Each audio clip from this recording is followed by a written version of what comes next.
Justin Jefferson, Jamar Chase. I'm on Russ St. Brown. I mean, all of these guys this week look fantastic, but Jefferson to me, I won't bury the lead, Ben. Jefferson to me this week. I think the absence of Aiden Hutchinson. I'm not saying they can't do some good things and trying to patch some holes, but it's still putting the Band-Aid on a bullet wound here. And I think Justin Jefferson has that. He is coming off a 14 target game. He hasn't even had that blow up performance yet. I really like him this week. Yes, I'm willing to pay for Jefferson against the Lions at home. I mean, it's not worth spending time on. For me to reiterate, he's an amazing play. Should be the most expensive wide receiver. I will also make it a priority to go and do that. I want that. My biggest thing that I want to pose, I'm very interested to see the ownership spread between Jefferson, Chase, and then St. Brown, who I would expect will be the lowest owned of the three. Really? I would have thought Jefferson, St. Brown, Chase. Would you say Jefferson is clearly going to be the highest owned of the three? Clearly. Yeah. Clearly. What about an AJ Brown at Did you see those grabs he made on Sunday? Oh, I was watching because I needed them. He's a freak, man. He's the man. He made 2 outrageously difficult catches. I mean, impossible catches. This guy comes down with both of them. He's so good. Yes, he's quite good. He's going to have less ownership than all 3 of those guys. I don't think so. You think St. Brown will have less, or do you think Brown will be second behind Jefferson? I think, oh no, I think that Chase is going to be higher on than you do. Okay. So you'd say Jefferson, Chase, Brown, St. Brown, correct? Correct. Okay. I would go Jefferson, Chase, St. Brown, Brown, I think. Yeah, I think I probably would. I'd agree with you that Chase probably gets a little bit of ownership there. I just look at St. Brown and I think, right, and this is a concern for me too. The Lions have so many weapons. They've got 2 stud running backs. Jameson Williams has emerged. Laporta's a stud tight end. They're too cute for their own good at times, and they're throwing to people that they shouldn't be throwing to. Is that because they blow people out, or in what has got to be one of the 2 or 3 biggest games of the season for the Lions? Maybe the biggest game of the season when you look at it. Does St. Brown get 19 targets like he did against Tampa? Oh, Einsteinium, 6K Chubb. He will likely get in 3 full practices after 3 limited last week. I'll click him. Alvin said Chubb is this week's Mixon. I don't know if that's serious or not because he put an LOL after it. Well, no. Mixon's coming back from an ankle injury. Chubb is coming back from a devastating, his leg went in a direction that legs should not go, and he has not played since week 2 of 2023. It is not even remotely close to the same. The books will tell the story here. Just if you really are contemplating it, just go to the betting markets, go to OddsShopper and the free odds screen, and just look at Nick Chubb's. And I'm not even leading the witness. I'm genuinely saying this. Just look at what they line his carries at. What do you think it would be? I'd put it at like 8.5. I was going to say 9.5. Yeah. Like, that tells the story. You would never pay 6K for a guy that's not supposed to get 10 touches. 10 touches. I mean, oh, you're saying, right. Yeah. I mean, you want much more than that. And That's then a lot of people mentioning Raheem Mostert as well. That's obviously if Devon Achane is out, which I don't know. They're coming off a bye, but yeah, that's tough for me because I think Jalen Wright can play a legitimate role in that offense. I'd probably just stay away from him. It's a terrible football team. I don't like that spot very much this week, even though it's a good matchup. Yeah. Just wanted to throw those out there, Ben. No, that's fair. Mid-range of wide receiver. Drake London against Seattle's interesting, especially if Reek Woolen is out again. But there's 3 guys I really like here, maybe 4, but there's 3 I really like. Number 1 is Terry McLaurin. Number 2 is Deontay Johnson. And number 3, this one may surprise you a little bit. Number 3 is Tank Dell. I don't see why, and I don't quite understand why the difference in price with Nico Collins on the IR The difference in price between Tank Dell and Stephon Diggs is what it is. I'm taking Tank Dell at that price over Diggs 10 times out of 10. I'm with you. Particularly on that specific point, I don't think that's accurate in terms of their roles. This is a real good range, though. Great range. I can honestly make a case for almost any of these guys.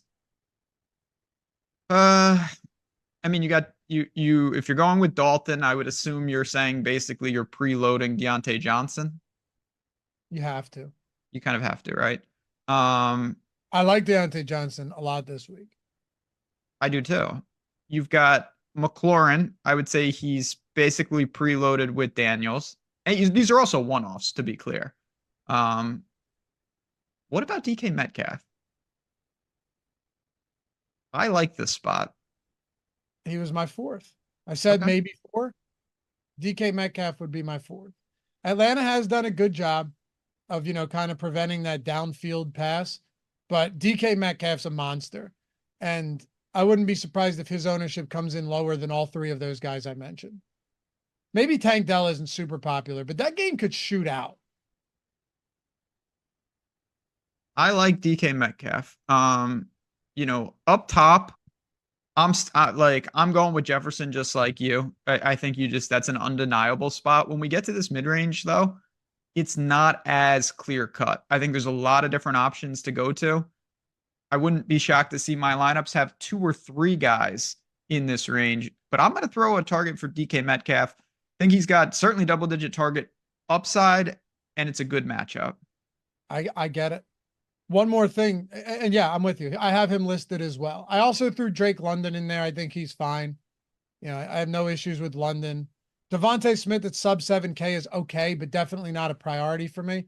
Look at the last 2 weeks, because Nico went down at the end of the first quarter in week 5.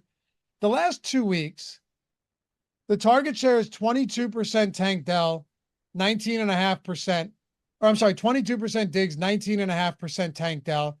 Tank Dell has actually run more routes than Stephon Diggs. By the way, this isn't me saying that you shouldn't play Stephon Diggs. This is me saying that I don't really understand the difference in pricing. And then when you look at opportunities in the red zone, both of them have one target inside the 10. Dell has one inside the 5, which ended up being a touchdown. Like, I just think they're probably closer in usage than we think, Ben. I think so too. And it's not to mention, on a prolific offense like that, any given Sunday, even if they're not, you still have outs. Like, this is not a situation where there isn't touchdowns to go around. So, it's a great range. It really is one of the strongest on the slate. What is that? Red CYC Sports Debo, maybe? Question mark. I'm just having a tough time falling in love with anything from this Niners Chiefs game. If you play Debo, I think it's pretty simple. You're doing it because he's not supposed to be popular. He won't be. That's what I mean. And he's Debo. I'm a huge fan of Debo. I love Debo Samuel, but he is in this spot. I think you could say he's overpriced based on the price point. Like, there's 5 or 6 guys below him in that 6K range that I like more than Debo this week. I agree, but in a way that you're already paying for that. You know what I mean? Him being overpriced. I don't know how cute I have to get, is all I'm saying. It's definitely cute. What about Neighbors, assuming he's back, 7,500 against Philly?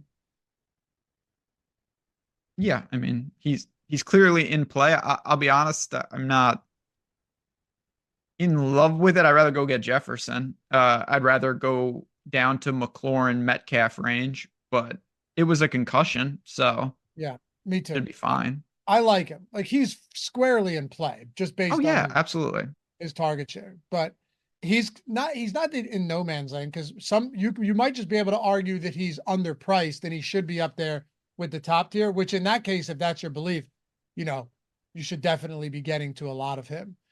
Give me Terry McLaurin, Jordan, at the mid-range. But I think both of us could have gone anywhere there. Deontay, Dell, McLaurin, Metcalf, London, lots of spots.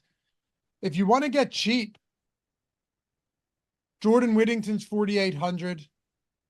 Ray McLeod's 4,400. This is a better spot. I gave him some negative boosts in our sims last week. because I didn't think they'd need him like they've needed him in spots where they see shootouts and it has to skew pass heavy. Noah Brown is 4K, pretty involved last week. You might want to look towards him if you're stacking Washington. I think that's a nice little play there. And then we'll have to pay attention to what we get out of the quarterback position in Indy. I think Richardson will be good to go if that's the case. I'm less high on Josh Downs, but he's been awesome. He has been. You know, I always struggle with those type of guys just because it's so boom bust and whatnot at times. But he's kind of maybe superseded that, or I had a misread on what he does because the targets have been very healthy for him, and you continue to do that at these type of price ranges.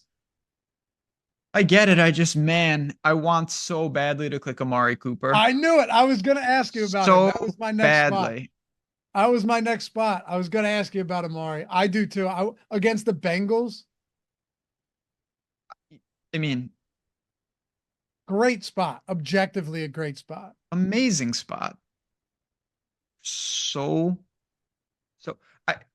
You can really make a case for both ways. The easy way to throw it out is that the Browns under no circumstance should be in your lineups because they're that bad. The other case, though, is that even in a horrific showing, like say you throw for 195 yards, which is just awful. Like Amari should get like half of that minimum, it feels like, in this offense. And maybe the backfield gives you a little more balance and it opens it up. I'm going to consider him. It's just very uncomfortable. I am too. I don't have much interest in the Deshaun Watson Brown stacks, but I will one off Amari Cooper. Put him as your play. Put him as your play. Put him on the board, Jordan. I like it. I got him up there. It's scary. It's gross. But you know what? When these spots do pay off, Ben, they pay off in a huge way. That's the difference. A lot of weeks, they're just not going to work. Let me say real quick, one other thing. keep in mind, though, when we talk about these type of plays, like they shouldn't be deciding whether you win or lose. Well, they shouldn't be deciding whether you lose that week. They could definitely decide whether you win that week. But maybe if you're only playing a couple lineups, sure, I get that. But for me, like a guy in Amari Cooper, you could probably get 15%, Ben, and be wildly over the field. But if he doesn't have a good game, it's not like it's over for you. In life. Maybe. Yeah, 100%. Now, again, playing like one lineup, you can't talk about ownership because by definition, every player you roster is in 100% of your lineups. Correct. And you're overweight on the field, obviously. That all goes without saying. But if you have nuance in your lineups, you can have guys in the pool both directions. I think that's not to go on a soapbox or a rant or a monologue. You can be like, wow, this guy's going to be 40% owned. I don't like him. I'm going to play 15% or 20%. So if he does do well, I'm still not coffined, but I'm willing to sacrifice 1/5 of my portfolio for 2/5 of the field. Like you can take nuanced positions like that. It doesn't have to be all or nothing. And the lower owned they are, the easier it is to get overweight without tanking everything if it goes wrong. Absolutely. This is assuming that Kupp is out, but give me Jordan Whittington. I need that guy to score a touchdown very badly 2 weeks ago, and he had like 30 targets, and then he got some type of injury and he left. Shoulder.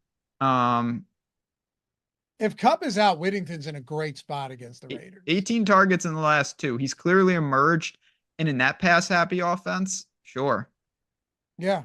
I mean, that's what I like about I'm almost certainly, if Kupp is out, I can't imagine I don't have lineups with Whittington and Williams and no one like it and no Stafford. Mm-hmm. Right? Yeah, I mean, the way the league is like kind of transforming, it feels more and more that when you're on a team with some of these quarterbacks, just the way they are, like if you're not super dynamic, then roster construction, it just changes. I don't know. I think we're seeing the NFL evolve. We talked about this when Lamar burst on the scene, and now I mean, how many quarterbacks come into the league and have no mobility? Like none. Basically zero at this Right. point. Yeah, Like very few. Even everyone guys like is Drake May can run. Bo Nix can take off. They're not running quarterbacks, but they can move. everybody has like minimum like, and we just saw Burrow just break like a 40-yard touchdown, which was ridiculous. But it seems like the floor of rushing is like the Burrow, Mahomes, Pretty much. like where it's like, okay, I can, if I need to, I can just scramble. Yeah, and then you still have your Kirk Cousins and Rodgers types, but they've been here a long time. I'm saying of new quarterbacks, who No, is right. like that? I'm agreeing with you. Yeah. None. Yeah. I can't think of a quarterback that doesn't move. One more question before we go to tight ends and wrap this one up. Cooper, tight ends and wrap this one up. That's good stuff. Cooper Kupp and Kyron Williams. If Cooper's back, not limited, get some full practices in this week. Would you consider the Cooper Kupp Kyron Williams stacks?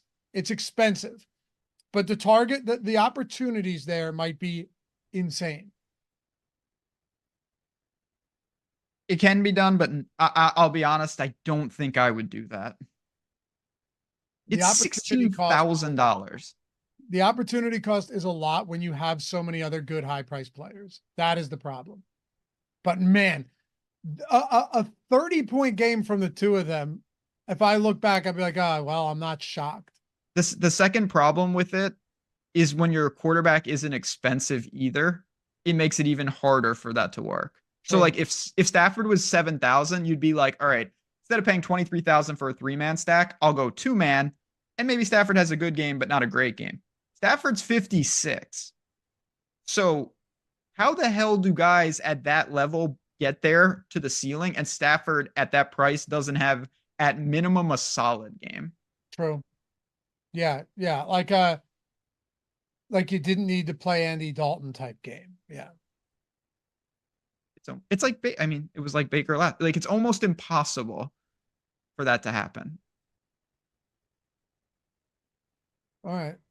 But Cooper Kupp would be viable though if he's back though, without question, on his own. Yes. Yeah. And this team has a pretty decent total, right? The Rams are 5.5-point favorites.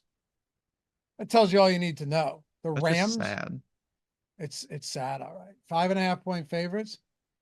What's their implied total is probably sitting at hell, it's probably sitting up around 24.5 or so, which is a lot for them. Let's see, it's 25.5, Ben. It's a big Yeah, number. very healthy. A big number. Yeah.